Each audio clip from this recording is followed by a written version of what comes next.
The scene is set in Nobility Hill, and domain of John Stanhope, mere nights after his successful Elysium. John lies frigid, cold, in a deep slumber, amidst the opulence of his station, between silk sheets and a four-poster bed. Deeply locked into his mind. As he dreams of a strange room. John's memory palace is opulent. It contains everything he has ever seen, ever read, ever experienced. It is his fortress, his sanctuary. There are opulent rooms, and there are dark corners. As John sits in this room, the lights are dim, barely illuminated. Only the faint orange glow of candlelight tells the silhouette of his surroundings. A large table, bedecked in an opulent feast.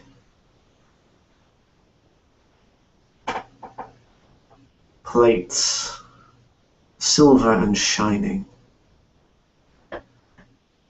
Many sets of cutlery adorned. John, in his dreamlike state, focuses on the various bits of cutlery, and when he first learned their actual use. From the fish knife to the salad fork. He looks towards the bountiful feast in front of him, a centerpiece, a large hog, split open, bursting forth with fruits of multitude of colors, from the deep red pomegranate to the crisp yellows of the lemon. The steam rising off, the crackling of the skins, the charred flesh of the swine offered for sacrifice. The food stretches forth, vomited from the bowels of this beast across the table. Many plates, many delicacies denied him. It is many years of kindred. Fragua, thinly sliced ham, succulent fruits, raw steamed vegetables, and wine. Ah, wine. The rich, thick taste permeates in his mouth. More than memory, it is sensation. The hints of cherry and plum rolling around his palate. The tannins left, leaving slight fur upon his teeth and tongue. He exhales in satisfaction and sees those that are with him. He takes out a hand and holds the pale, long fingers of his paramour, Calliope, looking into her perfect face and her gorgeous green eyes, daintily picking at the food. She turns, her eyes swallow him as she smiles. He turns and sees others at the table, old rivals and friends. Pharaoh, his sire, strict and businesslike in his organization of his conquering of this food. Thomas Williams, laughing and gesturing with his hands wildly over some story. The words swim and are distorted as if underwater. John is comforted by the man's exuberance. He always was.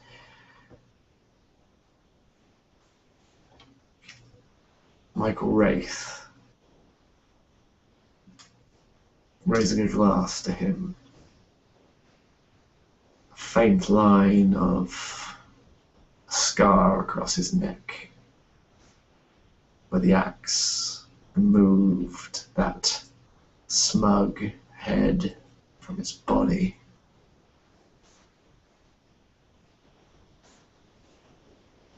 He sees Clarity Orchid.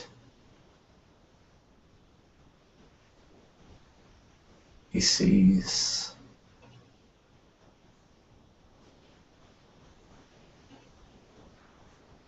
his coterie, his first attempt at regaining control in New Surrey.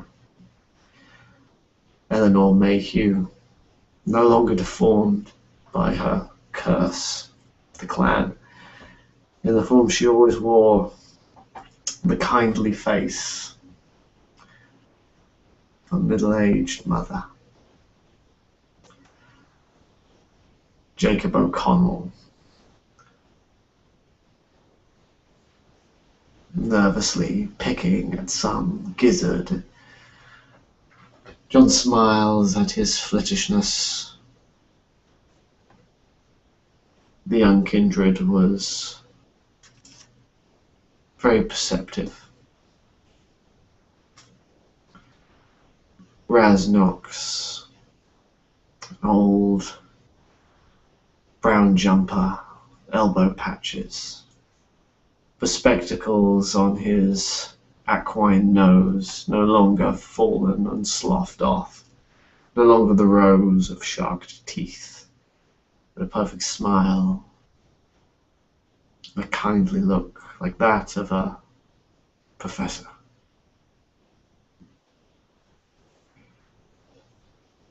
And John looks beyond the centerpiece to the other head of the table, and he sees his dark reflection. He sees the black antlers peering over from him, the dark, dead eyes, the black form of his beast looking at him. His form shifts and moves like a swarm of repulsive vermin. John sees the food at the table, infected by his presence. Black, blue bottle flies crawl within the fruits, laying there, maggoty brethren within. The food rots. John takes a bite. He is master at this table. King of all he surveys, this dark pretender shall not have him. He meets the gaze of his pretender as an equal, no longer shying away from his stare.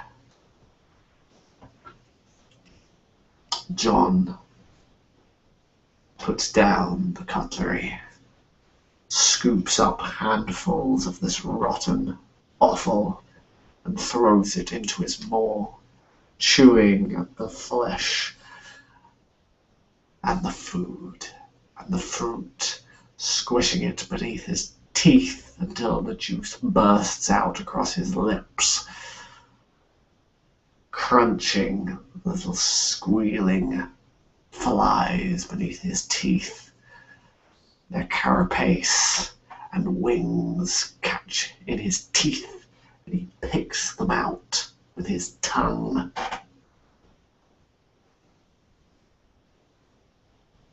A voice whispers, "Devour it all. Eat your fill."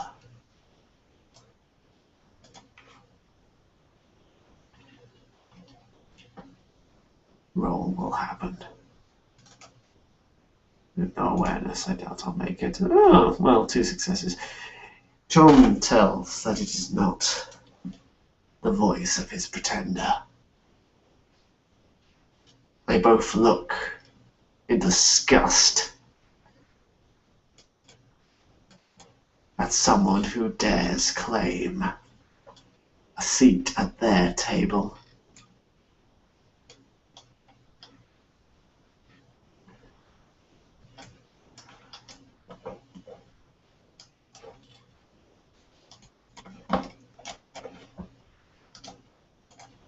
He grabs the centerpiece and tears it in half, launching food across the table into the laps of his subordinates, to his lessers, to his rivals too foolish and too weak to stand across him,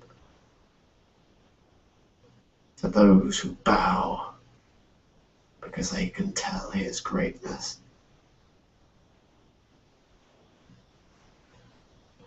His fangs descend, and he eats and drinks until his stomach is bloated and stretched. I will devour this world, every last morsel.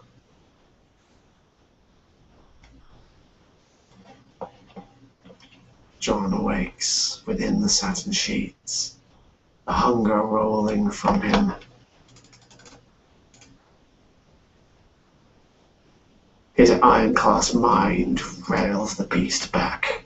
Back, pretender. I rule here.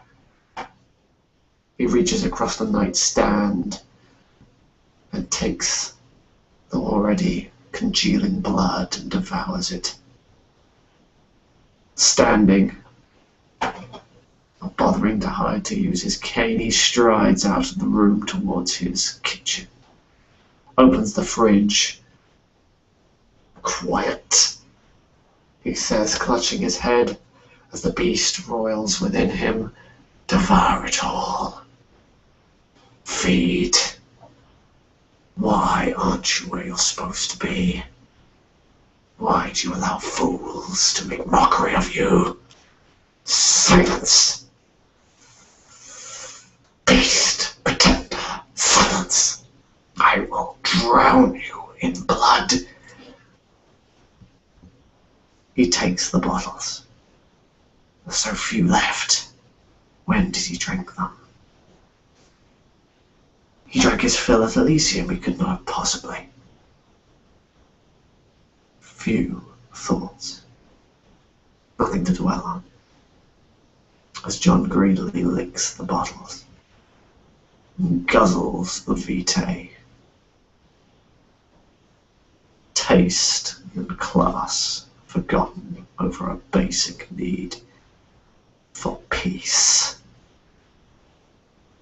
To control his anger, his outrage at this world and its constant reminders of how what is deserved to him is denied. He drinks greedily, but the beast carries on.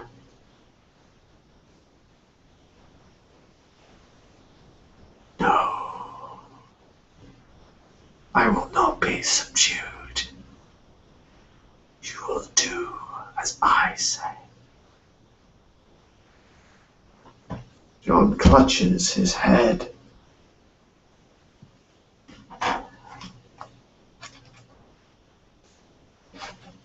It had gotten stronger. It threatens my position, my iron-class control. The voice of Mr. Flagg appears amid the cacophony. Take your time, he says. Nurse your hate into a fine scalpel. Plan, plot, and strike when it most suits you.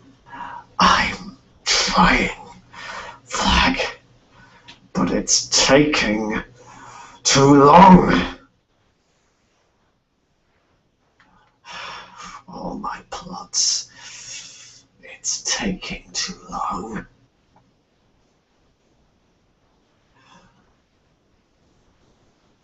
Flagg manages to see another monster in his mind. The memory of Cole and John reasserts his dominance. He will not be a savage. He is Ventrue. He is control. He is king of all he surveys. He will not fall to be a savage. Fall to the same moral decay as this lesser kindred. Kindred is what he is. An animal. Savage. More beast than man. I am Ventrue. I am a man. I am a king. He moves, pulls out the door,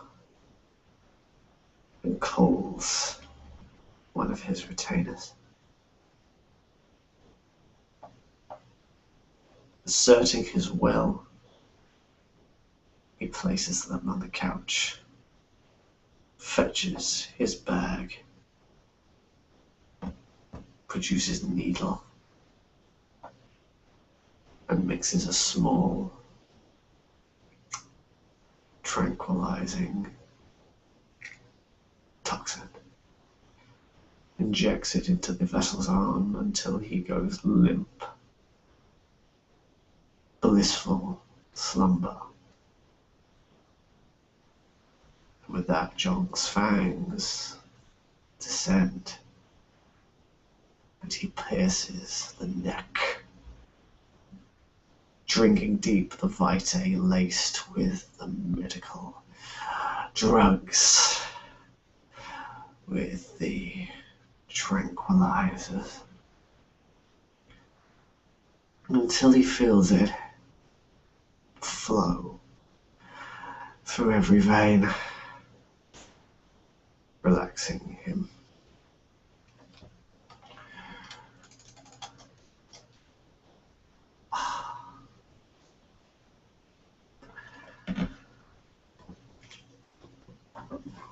Vision swimming slightly. He dislodges. The blood pours from the neck of the poor wounded man. John dresses the wound, wraps the bandages round it with fumbling fingers, gives the man a quick course of antibiotics.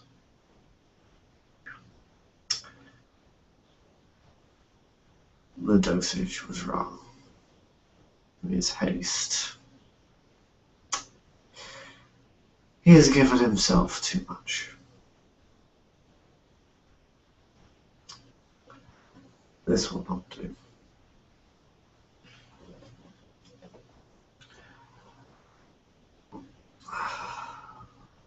More drastic steps must be made.